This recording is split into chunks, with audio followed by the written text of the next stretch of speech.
All right. Well, good morning. How's everybody doing today? Morning. Hey, well, good. Hey, guess what? It's only 11:15. You'll be out by 11:30. It's going to be a really good day. Yeah, celebrate that. Yeah, it's good. Yeah, it's going to be a good day. I get moved by listening. Stan walked up to me. That's what he said this morning. He touched me. He goes, man, this Tuesday is Resurrection Day, and I didn't know what he was talking about. I was like, man, I don't know much, apparently. And he goes, well, that's when I came back to life. And I was like, oh, man, it's incredible to watch how God has continued to use Stan. If you don't know, he is a servant beyond servants. And even this last week, man, when someone could say, hey, listen, I got a pacemaker, and I should probably slow down. Stan has not slowed down. The only thing he stopped doing is welding, and I think that's pained him a little bit. But he's up here all the time. 2 weeks ago, he was in there installing this whole new, if you haven't been in the kitchen yet, we got a brand new stove and oven. Thanks to Vita Curtis, she left us money for that intentionally. But Stan was in there installing it, working his rear end off. And that hasn't stopped him from serving at all. He recognizes that God's given him this life, and it's in the only life he's going to have. Right? This is so temporary, and so he wants to use it for God. And so he serves people like crazy. And so if you get a chance today, you've already prayed over him, love on him, give him a hug, and be more like Stan. So anyways, that's not a jab at you guys at all. It's just a praise of that guy. And so, man, today I want to touch on something. The majority of my time today is going to be reading these 3 letters that I'm going to read here in a little bit that Ben Haynes was around me this morning, and Augie and a few other people. As I was trying to read these, I was struggling to read these, and you'll see why here in a little bit. I got 3 letters from 3 different people to 2 different families that I want to read that are really the crux of what I'm trying to communicate today. And if you open your Bibles to Mark chapter 1, verse 16, we talk about all the time. Well, let me read this first, and I'll talk. All right, Mark chapter 1, verse 16. And we see this is the start of Jesus' ministry. Now he is calling his first disciples. And so we want to read that real fast. I'll read it to you. You can follow along, or you can just listen. Verse 16, it says this: passing alongside the Sea of Galilee, he saw Simon and Andrew, the brother of Simon, casting a net into the sea, for they were fishermen. And Jesus said to them, follow me, and I will make you become fishers of men. And immediately, and this is where I preach on this all the time. I probably preach the same verses too many times. And immediately they left their nets and they followed him. All right, that's a huge thing right there. We need to talk about that here in a second. And going on a little farther, he saw James, the son of Zebedee, and John, his brother, who were in the boat mending their nets. In verse 20, it says, and immediately he called them, and they left their father's Zebedee, I don't know how you really say that, but that's how I say it, so I'm sorry. All right, in the boat with their hired servants and followed him. And this is where I probably preach this topic too much, but I'm passionate about it. And it's this idea, you watch here, you got Jesus walking along this sea, right? And he sees these guys that are fishing. He sees these guys who are doing their work. It's their livelihood. This is providing for their family. They're not only providing fish for their family, they're selling fish to make money for their family. They're providing fish for more than just themselves. They're providing fish for the community, their town, their villages. And Jesus, all he does, is at least all we have here, is he walks up and he says, hey, follow me.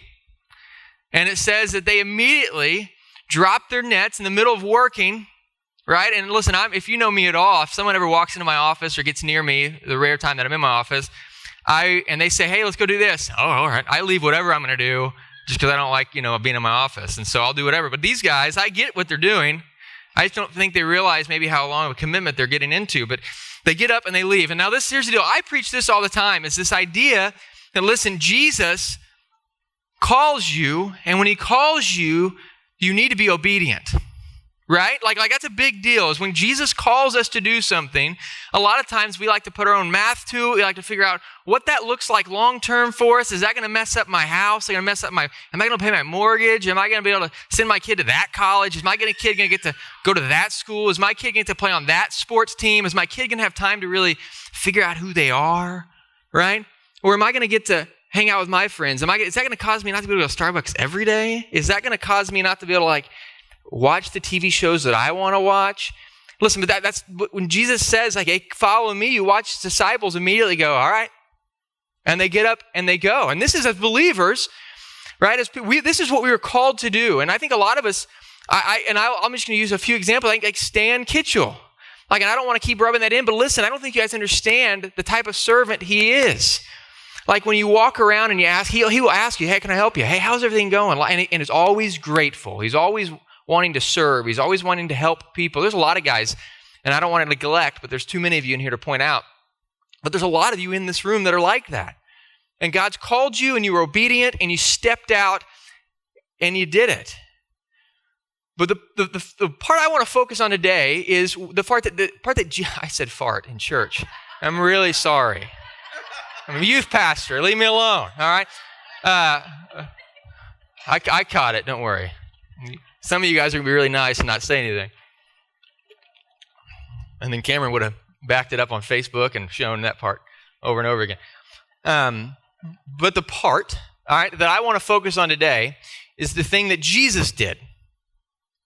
Like a lot of us overlooked that. I was thinking about that this last week. I was like, so look what Jesus did in this thing. Like Jesus, the Son of God, he is the King, and he walks up to people that he has no relationship with, who are probably not in good standing with God at all, and he says, hey, follow me. Like, hey, follow me. He doesn't go and find the kid that, like, man, this kid, I think he really wants it. Or I think this kid really, I think he's showing a lot of potential. No, that's not what he does at all. If you want to go with me real quick to Matthew chapter 9, verse 9, and you see this interaction here where Jesus encounters Matthew for the first time to call Matthew. And so Matthew chapter 9, verse 9, and this is what it says.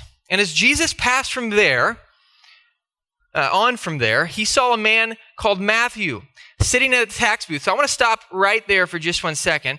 And I know this is elementary stuff. I know this, but there's maybe some people in here who haven't been to church that don't know anything. And so if you don't know anything about a tax collector back in this time, they were thieves, they were crooks, right? They stole from you.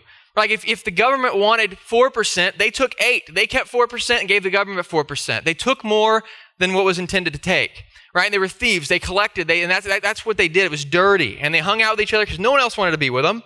All right, so verse 9, it says, as he passed from there, he saw a man called Matthew, and he was sitting at the tax booth. All right, and he said to him, follow me. And he rose and he followed him. All right, and then verse 10, it says this, and as Jesus reclined at the table, now this is good. This is going to mess some of you guys up, all right? And as Jesus reclined at the table in the house, behold, many tax collectors and sinners came and were reclining with Jesus and his disciples. Listen, Jesus, the Son of Man, Son of God, right? Like the King, walks into a tax booth and sees a guy in the midst of stealing, in the midst of doing what he did that was so wrong, and says, hey man, I want you to follow me. I want you on my inner circle.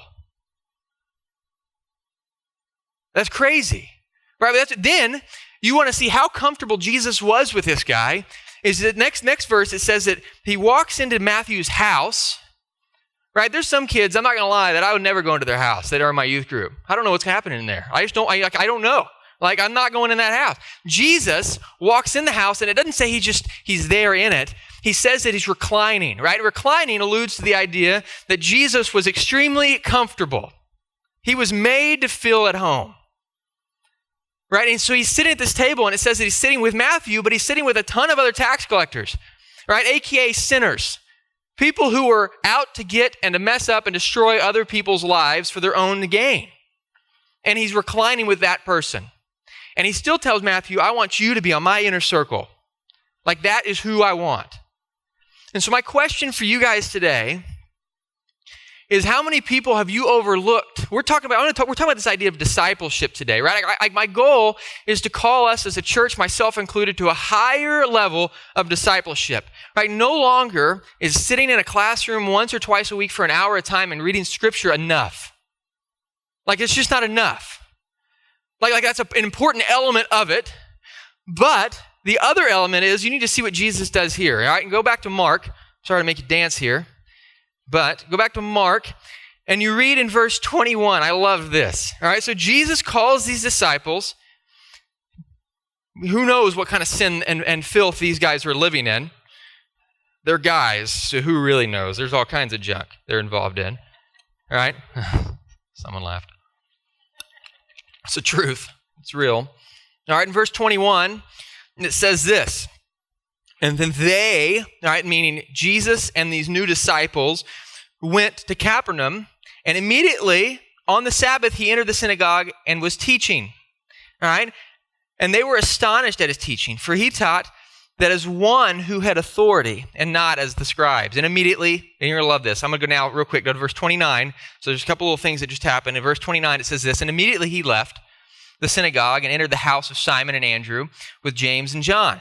Now Simon's mother-in-law lay ill with a fever, and immediately they told him about her. And he came and he took her by the hand, lifted her up, and the fever left her, and she began to serve. Now what you see here is you see Jesus call these disciples in the middle of their filth, in the middle of whatever they're doing that's completely wrong. He says, I want you to be with me. I want you to be on my inner circle. And so not only are we seeing them sit in this place in the synagogue, Jesus teaches, they're there for the teaching, which is what a lot of us do, right? We go to Sunday school class, we teach a Sunday school class, and we sit in that moment, we're getting the word. But then something else happens, and this is the part I want to focus on today, is Jesus leaves with the disciples and then just does life.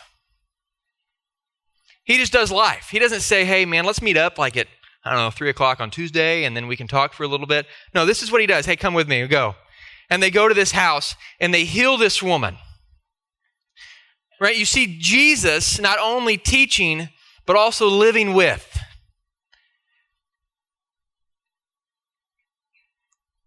Having just and this is not a bash towards this all. This is, you guys are doing great work, but we got to step up. We got to be better. No longer is just an hour a week in a Sunday school class going to do it. It's just not going to cut it.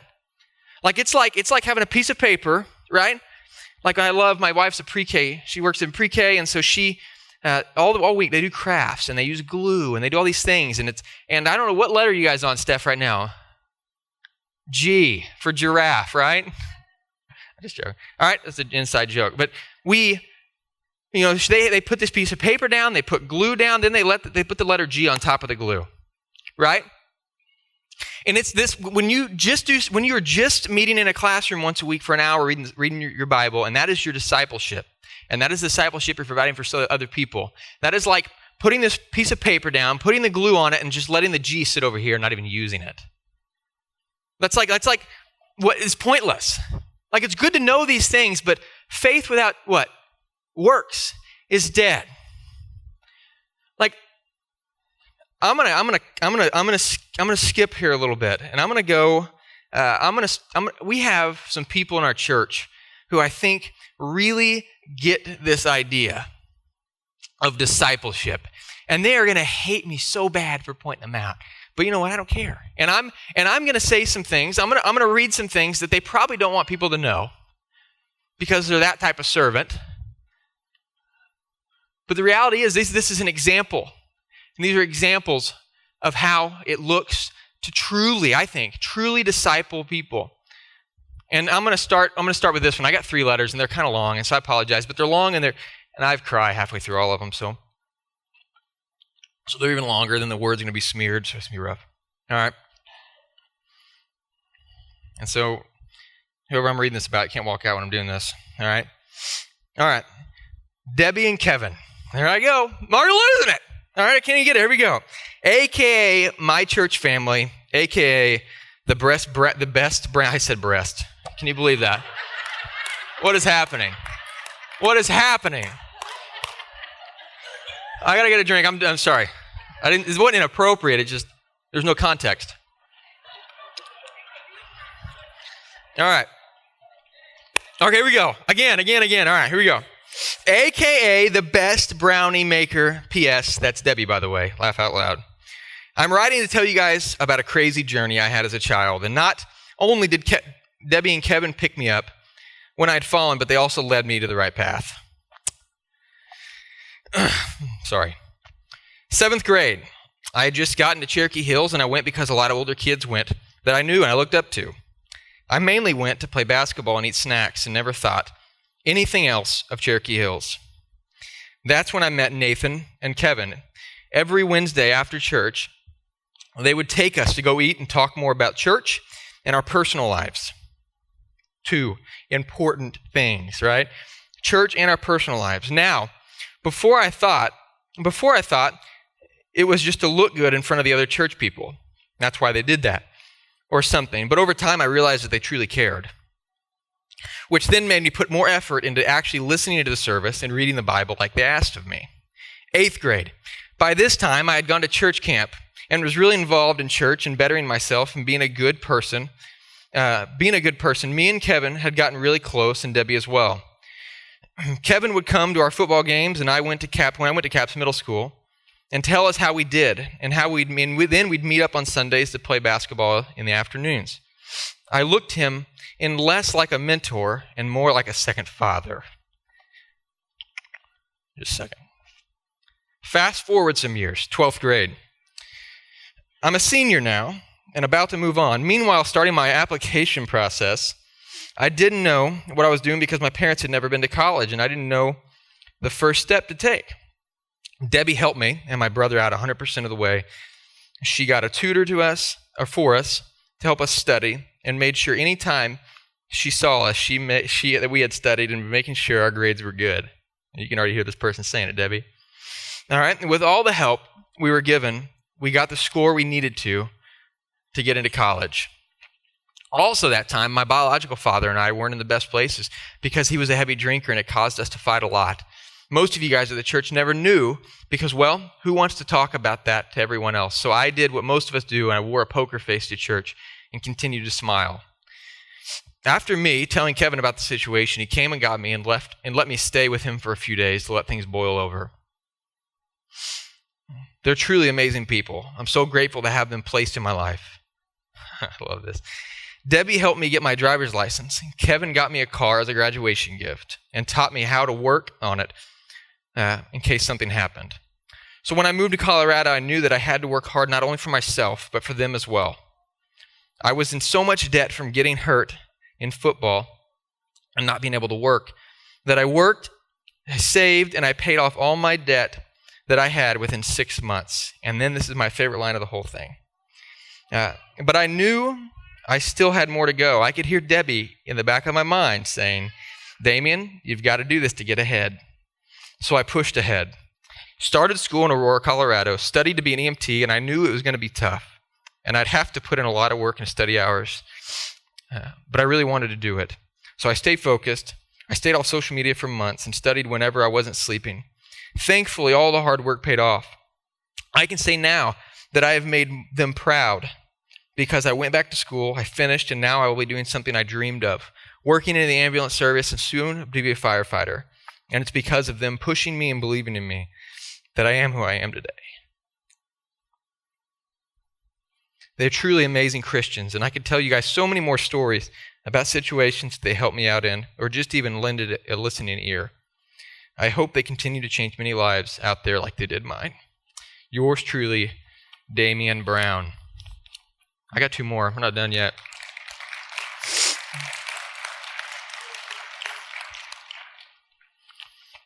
Like I said, I'm sorry for pointing some of you guys out, but this is important. There's another one. It's from Sarah Burrows. Having the Ross family come into my life has meant so much to me. God placed in my life at a time when I was beginning to mature in my faith and needed some extra guidance and support. In many ways, they have been my biggest encourager in my walk with Christ. Because of their love, I have learned how to work through issues of rejection and learned how to forgive others who have hurt me in my past. They have taught me what it looks like to be generous with time and resources, understanding that those are given to us by God, and we get to be good stewards of those. They have shown me that living for Christ isn't just about attending church weekly, which they'll never know if it's just a Sunday school class.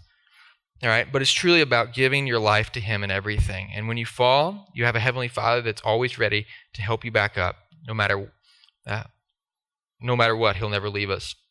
I'll always be thankful for them, for everything that they do for me, for loving me, believing in me, and taking me in as their own. I know that God gave them to me as a family to show His love in a way I needed it the most. And then one more. And so I apologize for taking this is huge. All right. And this is from somebody as well that's in the room, to Well, Kevin and Debbie. So I'm sorry, Kevin and Debbie. There's so many of them, disciples around here that are because of you. So Kevin and Debbie have been like parents and grandparents to me and my little brothers. I first met Kevin when I was in the 8th grade. And when my friends introduced me to the church, I was asking and answering questions, and Kevin noticed me. I was too young to have a job at the time, so Kevin started letting me cut his grass and help him do stuff around his house to earn a little extra money. I worked hard at everything that he asked me to do, and so he started taking me out to his land with Jason to do some real work. I helped him build his shed along with Jason and Johnny. I also helped him put up his front gate, which took hours. I grew up without a dad and a home, so Kevin showed me many things about working and working hard. I moved from Lyrewood, so the church van was no longer picking me up and my little brothers for church because it was too far. And so Kevin and Debbie did not let that be an excuse for us to stop coming to church. They picked me and my brothers up every Sunday morning to make sure that we were there. There was a time I did not feel like going because I was tired, so Kevin came into my room and made me get up and get ready. Once my senior year rolled around, Kevin and Debbie, and they don't want me to say this, but I'm going to say it. It doesn't mean everybody can do it, but it's huge. Kevin and Debbie bought my first car. I was so grateful for that because I could finally be on time for school. Although I still missed a lot of days because I was tired.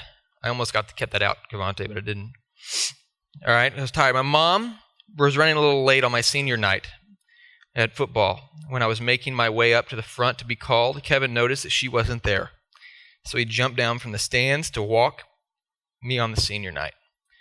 College rolled around, and Miss Debbie played a big part in it. Although she is an OSU fan, she faithfully took me to OU for my enrollment and other things I needed to do for OU. She's a little stricter than Kevin, so I got frustrated at times. And I'm one of those kids who thinks they know it all, and she is one of those adults who does know it all. So it was pretty hard. We got over that little hump, though, and now we are even closer. My Oklahoma promise got denied at the last minute, and Debbie did not want me to be in debt. So she had me come over, and she talked to me about considering going to OCCC for a year. Of course, me being a smart kid and graduating with honors, I had a problem with it. I got irritated that she even asked me to do it because I thought I was better than that. It was easier for me to talk to Kevin, so he talked to me a little while later after she left and went to go see her grandbaby.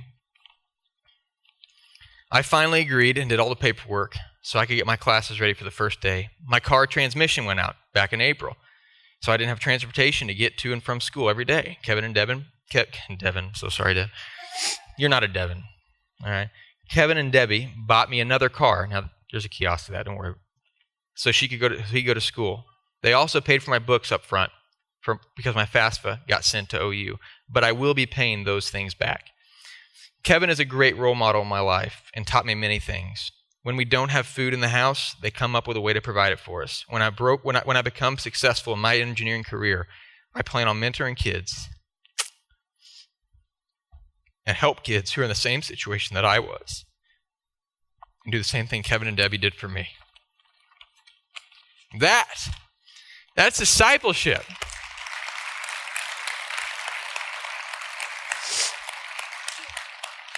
That's discipleship.